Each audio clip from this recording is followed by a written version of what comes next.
Hi everyone, welcome back to Charlie's Journey. This is the first time you're watching. Thank you for tuning in. If you're new, just consider subscribing because it's free. If you're not new, thank you for coming back and for your love and support. My subscribers are lovely, very much appreciate them. Right, so this is part 2 of the video I made on Wednesday discussing the next steps of my journey, basically the next part of my journey. And I was basically saying that when I got to early 2021, I realized I was traumatized, and me trying to have the best of both worlds was hurting me, but I didn't know what else to do because I didn't have any faith in myself that I could continue my journey alone without my family. I was scared. It was just me and my children. I'd always had my family there, always.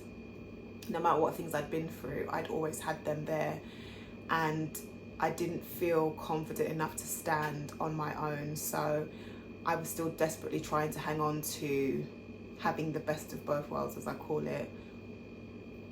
Having my relationship with my mother, particularly because my sister, like I had said in one of my videos, had already made it clear she was not going to have much to do with me, if at all.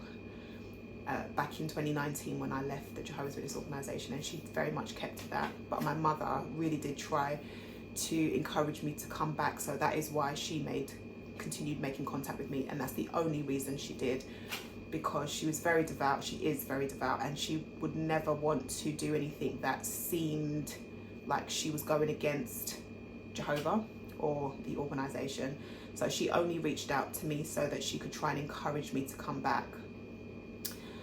And I didn't care about that. That was fine, as long as I could hear her voice, as long as I could speak to her and have some kind of contact with her. So I did that.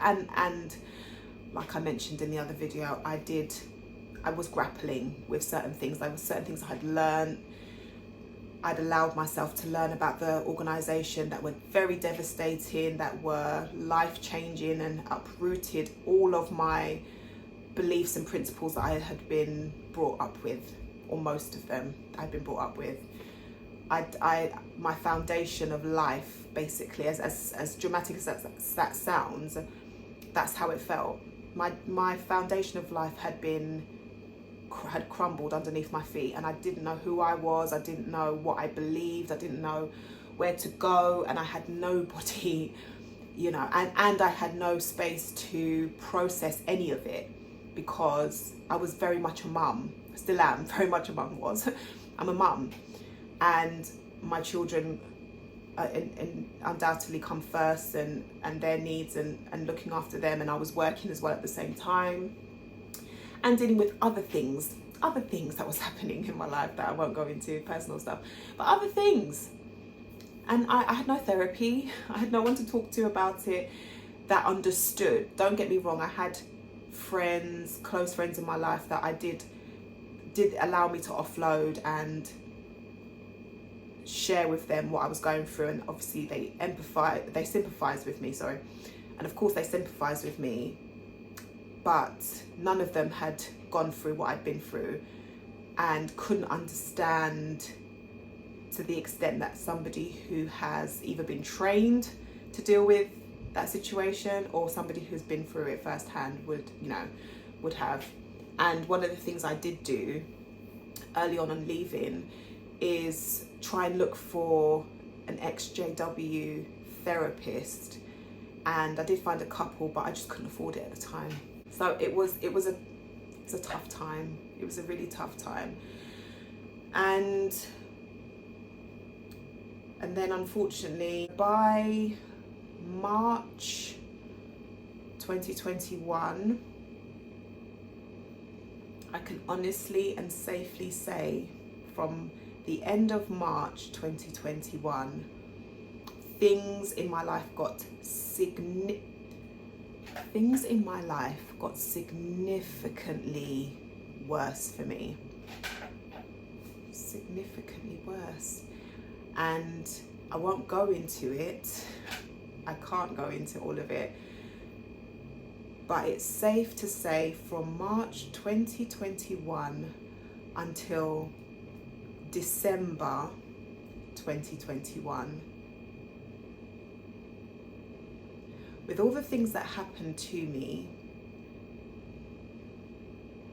I could have easily been taken out. And what I mean by that, not because I've said before in previous videos that I was so low at one point that I wasn't sure if I wanted to be here. I'm not even talking about that. I'm not even talking about that. I'm just talking about the things that physically happened to me. I'll mention a couple of them because I can. I got pregnant and I had a horrific time in that pregnancy. If you know about hyperemesis gravidarum or gravidarum, however you like to pronounce it, I had that. I'll put here what that is. But I suffered with that.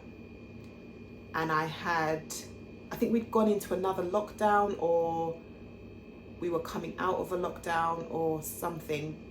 Lockdown rules had come back, basically. They had come back, which meant nobody could come and visit me to help me. So I was sick with the hyperemesis gravidarum, in and out of hospital. Yeah, couldn't even swallow my own saliva without chucking my guts up. And I had my children to care for, get them to school and all the rest of it. And yeah, granted, their father did help. But you know what it's like. I had to still do the majority of it. And then I got COVID. And as I said, lockdown rules were back applying to us, so nobody could come and help me. So I was sick with the HG and sick with the COVID. And the COVID, sometimes COVID doesn't hit people very hard. I had a friend that didn't even know she had it. That wasn't me. That wasn't me. I was so sick that my eyeballs hurt. My eyeballs hurt. My eyelids hurt. Every muscle in my body hurt. My tongue. When I tell you I was in pain, my head, listen, it was, and having to look after children, it was a lot. I don't know why I'm getting emotional. There's no need to get emotional. It was hard. It was hard. And during that period, I had a very unhelpful conversation with my mother and my sister. And having conveyed that I was very, very sick, I'm not blaming them for this because, again, I understand it was from a place of, it's the fact that what they're taught, yeah, what they're taught to do. This is what they are taught to do. And me being as ill as I was and as vulnerable as I was and in need of love and support as I was, they weren't able to see that. They just wanted to know if I was coming back. And we had a very, very unhelpful, it was, you know, I take responsibility for my part in it because I should have cut the conversation because it was a very long, very lengthy conversation, and a lot of things were said that were extremely hurtful to me, because I think they were getting to the point where they were getting quite frustrated and feeling as though, you know, what is the hold up? How can I not see, with all the things that had happened during that period of lockdown and, you know, why we were locked down and everything, how could I not see that clearly this is a sign that the end is near and all this kind of thing? And I just needed somebody to care for me at that time. I was so sick, so weak, so ill, so depressed. So as I said, my eyes welled up there. I didn't think I would get emotional, but I was in a pitiful state. I was in a pitiful state. And yeah, I wasn't able to work. So many different things had happened. Yeah, as I said, end of March to December when my baby was born. And even that, I may speak about that because that is something that can be used to help somebody at some point. But long story short, I gave birth on my own. Not obviously at home. I went to the hospital, but there was nobody there when I gave birth. Just the midwives and me. And I had a really traumatic birth. Everything ended up fine. My baby was born absolutely fine. I got through it okay. But it was just the cherry on top of a wonderful year. And as I said, I haven't even gone into everything. I haven't gone into even half of it, but those are just things I'm comfortable mentioning. It was I can say hands down, the worst year. Worse than when I left the Jehovah's Witnesses, worse than anything I've been through in my life was March 2021 to December 2021. Horrific year. Horrific for me. Horrific, but very, very character building. Now that I am in 2023, middle of 2023, 18 months later, I can honestly say, even though it was the worst year of my life, because I had to deal with so many horrific things on my own,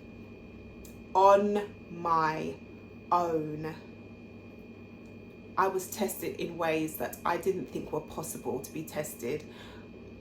Oh my God. Sorry, I'm not trying to, wow. I'm not crying because I'm sad, or I'm getting emotional because I'm sad. I'm so proud of myself. That's what the tears are. It's pride, like tears of just, wow. I'm so proud of myself that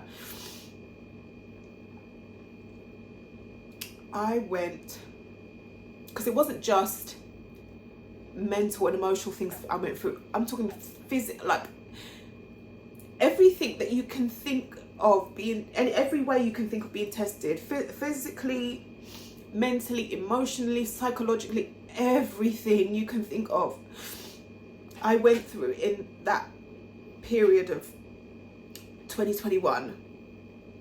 As I said, things that I didn't think I could ever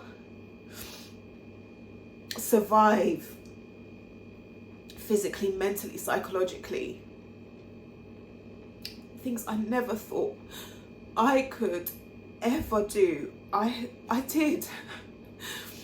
So this is, as I said, I'm literally blinking back the tears because I don't want to cry on here. I don't want to be that person that cries on YouTube or on the internet, because I'm not.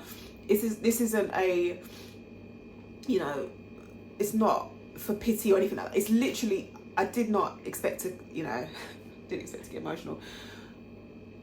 Maybe this is how it happens to certain people. Anyway, I said I'm fighting. Right, I'm back. Sorry, I had to just take a moment, but I was put through the ringer. I was put through the ringer, basically, is what I'm trying to say. And all of that experience that I went through in 2021 showed me who I really am. Because like I mentioned earlier, once I'd learned certain things about the religion, I didn't know who I was anymore. I didn't know anything. I was so lost. Couldn't think of the word. So lost. But by the end of 2021, I had an idea of who the hell I was, and I was able to confidently enough say to myself, wow, you are made of, if there's one thing that's certain, you're made of tougher stuff than you ever realized you were. I told myself I was made of tougher stuff than I realised, and I started to see that for all my life I had relied on my family and others in my life, friends, even relationships I'd had. I hadn't given myself credit, thinking that I needed those relationships in order for me to be who I am.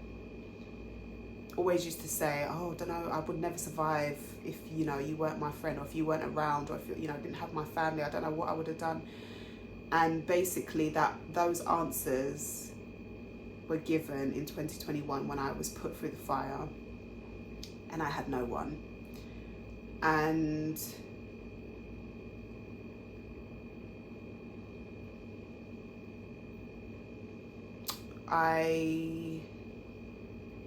then I began to realize that I needed to start healing myself, because I'd been through enough trauma. I'd been through enough pain. I'd been through enough suffering that I decided it was time for me to stop. It was time for me to stop trying to have the best of both worlds, with having my mother in my life and trying to have some kind of a relationship with her, only to keep feeling abandoned every time it didn't go the way that I wanted and it didn't go the way that she wanted. I decided I deserved to heal. I deserved to be the best person I could be, and also start new. You know, I'd added to my family, and that put a new perspective on things. And as I said, I was shown a massive version of myself that I didn't even know existed. And I wanted to get to know that version of myself more. I wanted to get to know what I believed now. I wanted to know what mattered to me, what was important, what I liked, what I didn't like. I needed to rediscover myself and start my new life. Sorry that got emotional, apologies. But ish got real. Ish got really real. And that's when I decided, as I said, that I needed to become the person that is sitting here today, who can talk about these things. And although, yes, I almost cried, not because of, as I said, feeling sorry for myself or the pain, just pure pride. Pure pride, and obviously in a non-toxic, negative way. Just beaming with love and pride for myself. Just so proud that I came out the other end of those things. And I can smile today. I'm not a bitter person. I'm not resentful or hateful. I'm just proud of myself that I got through that.